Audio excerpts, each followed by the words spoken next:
Assalamu alaikum students of class 3. Today is 7th September 2020 and the day is, yes, Tuesday. You know that we are doing unit number 9, Ancient Egypt. We have done the reading in our last week's lessons. I hope that the unit is quite clear to all of you. बड़ा interesting unit था जिसमें Egypt मिस्र के बारे में हमें बताया गया है. Ancient का क्या मतलब? Ancient का मतलब है, Ancient का मतलब है कदीम, पुराना, बहुत पुराना. ठीक है, तो हमने सीखा, हमने पढ़ा, हमने जाना बहुत सी ऐसी बातें जो शायद हमें पहले नहीं पता थी. इजिप्ट के बारे में, मिस्र के बारे में, ममीज के बारे में, पिरामिड्स के बारे में, रिवर नाइल के बारे में. तो it was quite interesting to read the whole unit. Today we will be doing a few pages on the skills book. First of all we will be revising whatever we have read in this unit, whatever we have information we have gained. Okay? सबसे पहले मुझे ये बताएं कि Egypt कहाँ है. अब तो मोइज आप बताएं, मोइज बताइए इजिप्ट किधर है. इजिप्ट है किस कॉन्टिनेंट में? पाकिस्तान किस कॉन्टिनेंट में? शाबाश, पाकिस्तान एशिया में है. इजिप्ट किस कॉन्टिनेंट में है? सबसे पहला हमने जो फैक्ट पढ़ा था, इजिप्ट इज इन, शाबाश, it's in Africa, in north east side of Africa, है ना. Pakistan is in the continent of Asia and Egypt is in the continent of Africa. Which is the largest river? There is only one river in Egypt and that is a famous one. उसकी Islamic history भी है और दुनिया में, मतलब Egypt की importance, उसकी importance Egypt के लिए बहुत ज़्यादा है. अब क्योंकि अगर वो दरिया ना होता तो इजिप्ट जो है वो एक ड्राई डेजर्टेड एरिया हो जाता. ठीक है, तो बताइए अजान शहजाद, आप बताइए क्या नाम है उसका रिवर? शाबाश, river Nile. Very good. Okay, river Nile जो है अब क्या करता है? बहुत लंबा दरिया है, पूरे मिस्र में घूमता है और इसका फायदा क्या है कि इसमें फ्लड्स आते हैं ना, जब सैलाब. आजकल भी देखें, आपने खबरें देखते हैं न्यूज़ को, उसमें आप देखते हैं सैलाब आया हुआ है हर तरफ, कितना नुकसान होता है ना सैलाब से. लेकिन उसका जहाँ नुकसान होता है ना, वो नेचुरली उसका एक फ़ायदा भी होता है कि ज़रख़ेज़ी आ जाती है. अब जैसे रिवर नाइल है ना, ये जहाँ फ्लड लाता है उस इलाके को ज़रख़ेज़ कर देता है, फर्टाइल बना देता है. फर्टाइल यानी ज़रख़ेज़ कर देता है. ज़रख़ेज़ कर देता क्या मतलब? उसकी कैपेसिटी या प्रोडक्टिविटी बढ़ा देता है. मट्टी में ऐसे न्यूट्रिएंट्स ऐड हो जाते हैं जिसपे फिर क्रॉप्स, फसलें, पौधे, फल बहुत अच्छे उगते हैं. ठीक है, इसलिए लोग रिवर नाइल के किनारे किनारे आबाद होते हैं ताकि वहाँ पे वो फसलें अच्छी उगा सकें, उनके जानवरों को अच्छा चारा मिल सके और उनका सर्वाइवल बेहतर तरीके से पॉसिबल हो. राइट. अच्छा, नील का जो पानी है ना, दरिया नील या नाइल का पानी ड्रिंकिंग वाटर है, इसका पीने के काबिल है पानी. तो लोगों के लिए इसका बेनिफिट जो है वो ये भी है कि ये पीने का पानी भी देता है लोगों को. ठीक, और इसके अलावा वो अपनी फसलों को पानी देने के लिए, जानवरों को पालने के लिए और फिशिंग के लिए भी इस्तेमाल करते हैं लोग रिवर नाइल को, जो उनको वहाँ पे एक बिजनेस है उनका फिशिंग का. इसके अलावा ट्रैवलिंग पॉइंट ऑफ व्यू से रिवर नाइल की भी इंपॉर्टेंस है कि शिप्स वगैरह, it's a mode of transportation. ठीक है, तो इतने सारे बेनिफिट्स इस एक अकेले दरिया के हैं वहां पे. और कितना लंबा है ये, कौन बताएगा मुझे? रुहाब, आप बताएं कितना लंबा है रिवर नाइल? हमने पढ़ा था एक फैक्ट में, नहीं याद आ रहा, कोई बात नहीं, मैं आपको बताती हूँ. River Nile is 6,650 kilometre long. इतना लंबा है, सोचे कितना लंबा है ना. उसके बाद हमने पढ़ा कि एंशिएंट इजिप्ट में घर कैसे बनाए जाते थे. घर बनाए जाते थे मट्टी से, गारे से और घास फूस से. घास की टिनकेशन के स्ट्रॉज जिनको हम कहते हैं ना, वहां से मड प्लस स्ट्रॉज, इसको मिक्स करके घर बनाए जाते थे, हाउसेस. ठीक, और क्या होता था? बिल्कुल ठीक, डेजर्ट। क्योंकि जहां से दरिया नहीं गुजरता ना, वो इलाका डेजर्ट है। अब लोगों की कोशिश होती थी वहाँ पे कि दरियाई नील के पास पास घर बना ले, क्योंकि वहाँ का एक तो एनवायरनमेंट अच्छा है, दरिया की वजह से मौसम बेहतर है, दूसरा ये कि वहाँ पे ग्रोइंग क्रॉप्स की ग्रोथ और जानवर रखना आसान था, उनके खाने पीने का बंदोबस्त था वहाँ पे। और लोग जो है वो डबल और ट्रिपल स्टोरी मकानात बनाते थे, मैंने आपको पिछले लेसन में भी बताया था, और ऊंची ऊंची उनकी होती थी खिड़कियाँ, और वाइट वॉश कराते थे। वो खिड़कियाँ ऊंची क्यों होती थी? ताकि हवा जो है गर्म हवा निकलती जाए, यहाँ से वेंटिलेशन होती जाए। और वाइट वॉश क्यों कराते थे? ताकि हवा, सूरज की रोशनी जो है ना, वाइट पेंट कराते थे, पेंट कि सूरज की रोशनी जो है वो रिफ्लेक्ट हो जाए और यहाँ स्टोर ना हो, वाइट कलर जो है वो ठंडक का एहसास दे उनको। ओके, उसके बाद हमने पढ़ा पिरामिड्स एंड ममीज के बारे में। पिरामिड्स क्या थे, क्या होते हैं पिरामिड्स? नान काशिफ बताएं, पिरामिड्स क्या होते हैं? बिल्कुल ठीक, पिरामिड्स होते हैं टॉम्स। पिरामिड्स आर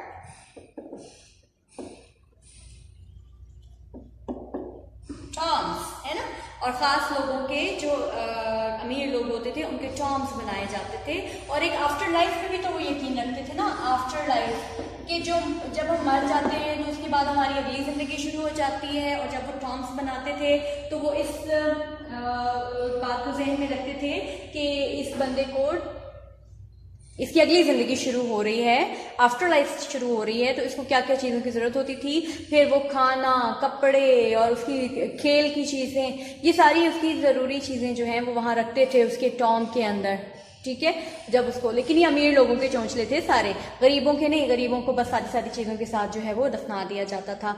और ममीज़ के बारे में हमने पढ़ा कि ममीज़ कैसे बनाई जाती थी, कि जब कोई बंदा उनका मर जाता था ना, तो वो उसके ऊपर एक स्पेशल सॉल्ट मल देते थे और उसको ड्राई होने देते थे। फिर वो बॉडी जब ड्राई हो जाती थी तो फिर उसके ऊपर कपड़ा लपेट दिया जाता था और उसको एक ममी की शक्ल दे दी जाती थी। और फिर उसको एक कफिन में बंद करके, ताबूत में बंद करके टॉम में रख दिया जाता था। Fine, then we talked about pharaoh. Pharaoh कौन थे? फेरो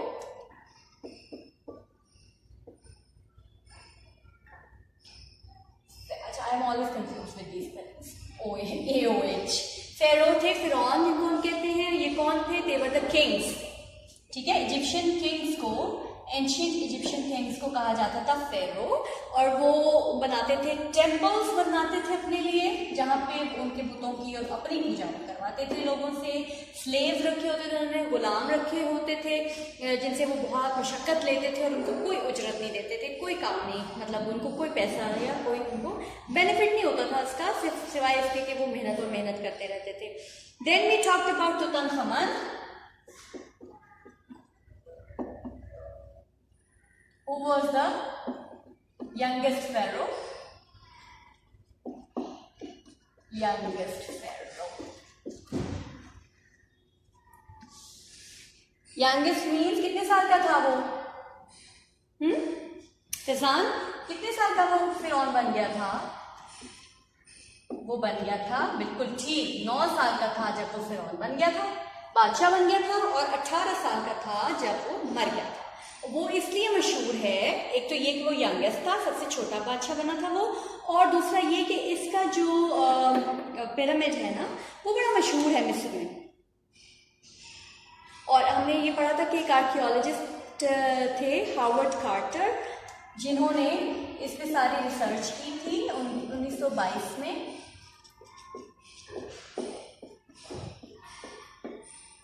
है ना। और उन्होंने फिर बताया था कि इसके जो वुडन कॉफिन है, इसका जो ताबूत है, उसको उस पे गोल्ड चढ़ाया गया है, सोना चढ़ाया गया है, और उसके पेंट किया गया है वुडन कॉफिन को गोल्ड से, ठीक है। उसके बाद जब उसको खोला गया तो उसके अंदर एक और सोने का बना हुआ ताबूत है, जिसके अंदर तुतनखमन की मम्मी रखी गई है, सोने का मास्क बना के उसका पहनाया गया उसको, ठीक है। उसके बाद एक इंटरेस्टिंग चीज थी हायरोग्लिफ्स। अब हायरोग्लिफ्स जो है ना, वो क्या है?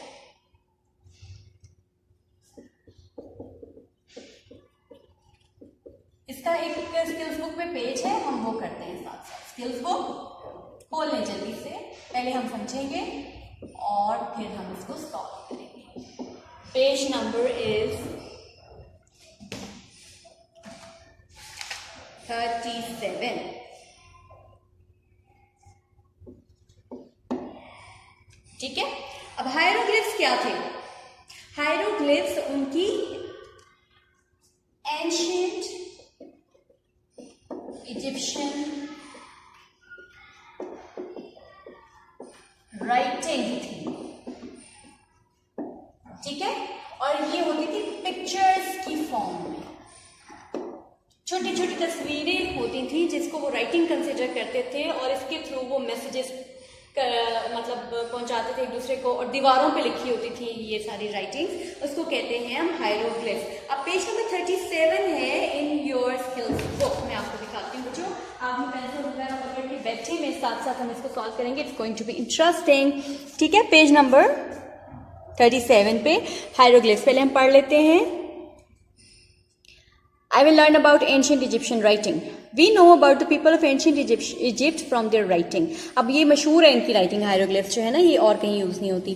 Their writing looked like pictures. ऐसे लगता था जैसे तस्वीरें बनी हुई हैं, राइटिंग नहीं है। These are called hieroglyphs. इनको हायरोग्लिफ्स कहा जाता है। और here are some hieroglyphs. ये उन्होंने हमें दिए हैं। Mouth, rain, sun, chair, throne. ठीक है, अब these are hieroglyphs for number 1, फिर ये 10, फिर ये 100, फिर ये 1000. They use more than one of each hieroglyph to make bigger numbers. Example में क्या है, 3 के लिए 3 लाइन्स लगा दी, 50 के लिए ये लूप्स जो है ये 5 बना दिए, 200 के लिए ये इन्वर्टेड कॉमास टाइप शेप्स जो हैं ये 2 बना दी, 1 बनाते तो 100 होता, 2 बना दी तो 200 हो गए। 4000 के लिए ये 4 इन्होंने ये फ्लोरल पोर्ट से बना दिए तो 4000 हो गया। अब हम चलें, मजा आएगा अभी हमें। अब हम बनाएंगे numbers. Write these numbers using hieroglyphs, और आपने मेरे साथ करना है। ठीक है, मैं अकेली ना करती रहूँ आपने मेरे साथ करना है। अब्दुल्ला वसीम सुन रहे हैं ना आप? फौरन से शुरू हो जाए। 6 कैसे बनेगा? 6 1 के लिए, हाँ जी 6 स्ट्रेट लाइन्स लगा देंगे हम। 1 2 3 4 5 6, तो ये 6 बन गया। आगे है 20। 10 के लिए क्या यूज करें हम? ये एक 10 के लिए और एक 20 के लिए, है ना। उसके बाद है 600। 600 अब कैसा है? 100 है यूं, है ना, यूं। तो 600 के लिए कितने बन जाएंगे? ये बन जाएंगे 6 1 2 3 4 5 and 6। एक दफा बनाएंगे ना आपको प्रैक्टिस हो जाएगी। 2000 के लिए तो कोई पूरा पौधा ही बना है वो बना लेते हैं हम फ्लोरल पॉट्स टाइप। 2000 में तो कितने बनेंगे? 1000 के लिए 1 होता है, देखिए ऊपर फूल भी बना है। ये 2 के लिए होंगे 2। 24 हम फिर कैसे बनाएंगे? 20 and 4 कैसे? 10 की 2 लाइन्स, ये हो गया 20 और 1 2 3 4, राइट। उसके बाद है 215। 215 100 के लिए ये सिंबल यूज होता है ना, ये वाला 200 बनाएंगे हम पहले। 15 10 के लिए कितना बनाएंगे? 10 के लिए हम ये बनाएंगे ये, और 5 लाइन्स ड्रॉ करेंगे। इंटरेस्टिंग है ना। अच्छा, इसके बाद है 462। अब 400 के लिए कितने? बिल्कुल ठीक, ये वाले सिंबल्स हम बनाएंगे 4 1 2 3 4, ठीक है। और 60 के लिए 1 2 3 4 5 6, और 2 के लिए 2 लाइन्स, ठीक है। इतना लंबा प्रोसेस है ये सारा। अच्छा, और एक रह गया 1243, यहाँ स्पेस है मेरे पास। 1243, 1000 के लिए क्या, कौन सा सिंबल, बिल्कुल ठीक है गमले वाला, यू ड्रॉ करेंगे हम। 200 के लिए कॉमास की तरह था, 200 हो गए। 40 के लिए 1 2 3 4, और 3 के लिए 1 2 3, है ना। जो मैथमेटिकल भी हो गया थोड़ा सा ये हमारा लेसन, लेकिन I found it quite interesting. देखिए जैसे हम मैथ में डिफरेंट सिंबल्स यूज करते हैं ना, वैसे ये इजिप्शियंस जो थे ये इनके हायरोग्लिफ्स हैं। 6 को स्ट्रेट 6 लाइनें लगा दी। 20 में यानी अगर हम करें ना 1 के लिए 1, ये आप नोट, ठीक है। 10 के लिए है एक ये, फिर 100 के लिए है ये, इसको थोड़ा सा यूं कर, ठीक है। और 1000 के लिए है ये, बड़ा इंटरेस्टिंग है ये ये, ठीक है। तो इसका ये मिक्सचर बनता जाएगा आगे आगे, हम उसको यूनिट्स में, टेंस में, हंड्रेड्स में, 1000 में तोड़ लेंगे और उस हिसाब से उनको हम ड्रॉ करेंगे। इसमें मैं आपको थोड़ा सा रुकती हूँ ताकि आप लोग इसको नोट कर ले, अच्छी तरह समझ आ जाएगी इंशाल्लाह। नहीं आएगी तो आप मेरे से पूछ लीजिएगा दोबारा से, ठीक है। 6 के लिए हमने 6 लाइन्स ड्रॉ कर दी, 20 के लिए हमने 2 लूप्स ड्रॉ कर दिए, 600 के लिए हमने 3 100 वाले सिंबल्स यूज कर लिए, और 2000 के लिए हमने 2 जो हैं वो फ्लोरल सिंबल्स यूज कर लिए 1000 वाले। उसके बाद 24 के लिए हमने 2 सिंबल्स यूज कर लिए और 4 स्ट्रेट लाइन्स यूज कर ली। 215 के लिए हमने 2 100 वाले सिंबल्स, एक हमने 10 वाला सिंबल और 5 स्ट्रेट लाइन्स हमने यूज की। 462 के लिए हमने 400 वाले सिंबल्स, 6 10 वाले सिंबल्स और 2 हमने 1 वाले सिंबल्स यूज किए। एंड 1043 के लिए हमने 1000 वाला सिंबल यूज किया 1000 वाला, 2 हमने 10 वाले यूज किए, 4 हमने किए 2 हमने 100 वाले यूज किए, और 4 हमने किए 10 वाले, और 3 हमने किए 1s वाले। शाबाश, लिख ले जरा जल्दी से। ओके,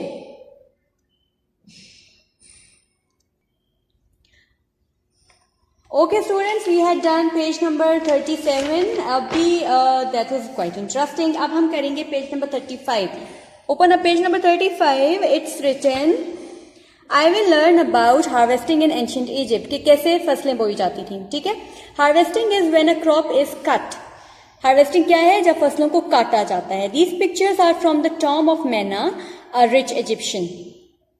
यानी टॉम ऑफ मैना, मैना का मंदिर, मकबरा जो है ना, वहां से एक मशहूर वो इजिप्शियन मिस्री था।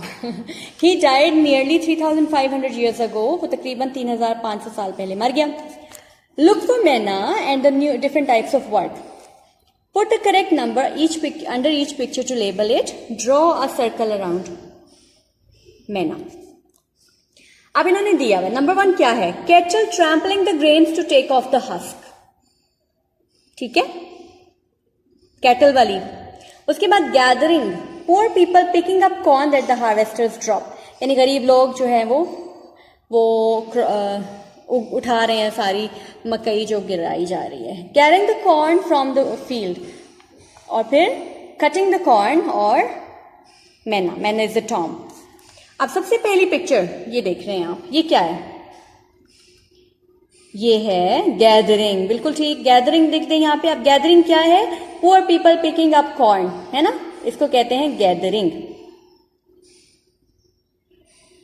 सेकंड पिक्चर देखें, ये वाली, carrying the corn from the field, उठा के ले जा रहे हैं। ये क्या है, ये है टॉम, ठीक है, मैना इसको लिख दें। ये क्या है, कटिंग द कॉर्न, इनके हाथों में ये देखें दरांती है ना, कटिंग द क्रॉप कॉर्न, और ये the first one, cattle trampling the grain to take off the husk, ये वाला, सॉरी ये वाला। Is it clear? ये कौन सी है, नंबर 2 वाला डिस्क्रिप्शन, ये कौन सा है, नंबर 3 वाला डिस्क्रिप्शन, नंबर 5 मैना द टॉम, और ये है नंबर 4 कटिंग द कॉर्न, और ये है नंबर 1 कैटल ट्रैम्पलिंग, ठीक है। इसको कंप्लीट करें जल्दी से।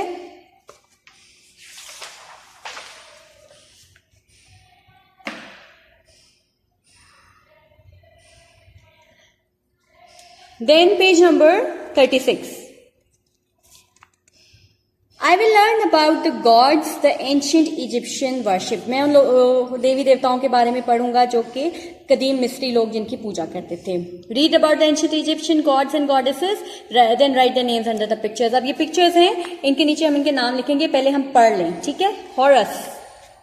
Horus looked like a man with the head of a falcon, a bird. He was the god of the sky and war. अब Horus कौन हो सकता है इनमें से? किसका सर है falcon जैसा? Falcon, bird जैसा सर किसका है? ये है, ये वाला, ये. इसको लिखें हॉरस, HORUS, हॉरस. फिर Osiris. Osiris was the god of life after death, यानी उनकी जो बात की जिंदगी थी वो कहते हैं उसका देवता है ये. He was also the god of Nile flood. He had a pharaoh's long beard. उसकी लंबी दाढ़ी थी. तो कौन होगा? ये होगा, ये वाला. ओसाइरस, OSIRIS, OSIRIS, ओसाइरस. Isis was the goddess of motherhood. ममता की देवी थी वो. She wore a headdress shaped like a throne. अब इसमें एक ही औरत है, वो है ये है Isis, ठीक है? Anubis was the god of funerals and mummies. एक रह गया ना ये. He had the head of a jackal. अब ये जनाजों और उनकी ममीज का खुदा माना जाता था और ये इसका सर देखें, जैकल जैसा, गीदड़ जैसा. वुल्फ होता है ना, जैकल, गीदड़ कहते हैं इसे, जैकल. अच्छा जी, which god and goddess do you think these ancient Egyptians might have prayed to? अब ये किस किस मौके पर किस किस खुदा की पूजा करते होंगे वो हम करते हैं. Page number 36, skills book.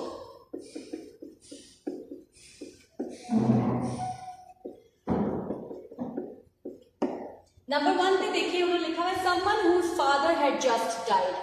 कोई ऐसा जिसका जो बाप है वो अभी अभी मरा हो, तो उसको वो किसकी पूजा करेंगे?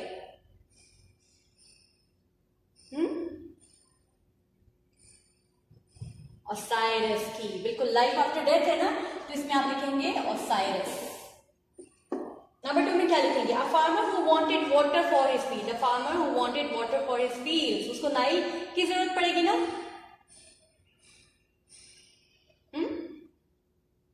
किसकी जरूरत पड़ेगी इसे?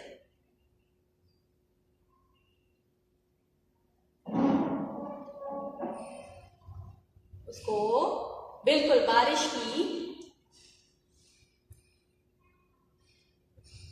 A farmer who wanted water for his fields.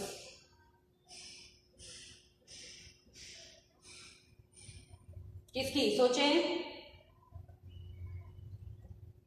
ओसाइरस. चल एक मिनट हम लिए. वाटर फॉर हिज फील्ड्स जो है ना वो हॉरस, आसमान से बारिश बरसाएगा. Horus. Pharaoh who was going to fight in a battle. Pharaoh कौन है इसमें से? फेरो कौन है? किसकी बेयर्ड है? फेरो जैसी.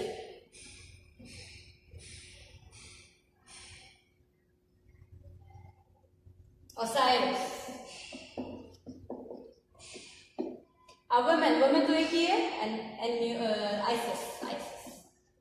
अच्छा, इसको हम एक दफा चेक करें. Someone whose father has just died. तो यहाँ पे अभी मौत की बात हो रही है ना. अभी अभी जिसका बाप मरा है तो उसको फ्यूनरल की जरूरत होगी, है ना, मम्मी बनाने की जरूरत होगी, तो उसको कोप अप करेगा एनियोबिस. ठीक है, वो फ्यूनरल्स का खुदा है उनका. उसके बाद a farmer who wanted water for his fields, जिसको बारिश चाहिए, बारिश हो उसको पानी मिले. फेरो कौन है? फेरो कौन है? ओसाइरस. और आइसिस कौन है? Women who wanted a baby, तो वो किसकी पूजा करेगी उनके ख्याल में? आइसिस की पूजा करेगी, है ना. ये चीजें आपने याद करनी है कि अगर किसी खातून को बेबी चाहिए तो वो आइसिस की पूजा करती होगी उस जमाने में. कोई जंग पे जा रहा है तो वो फेरो ओसाइरस की पूजा करता होगा उस जमाने में.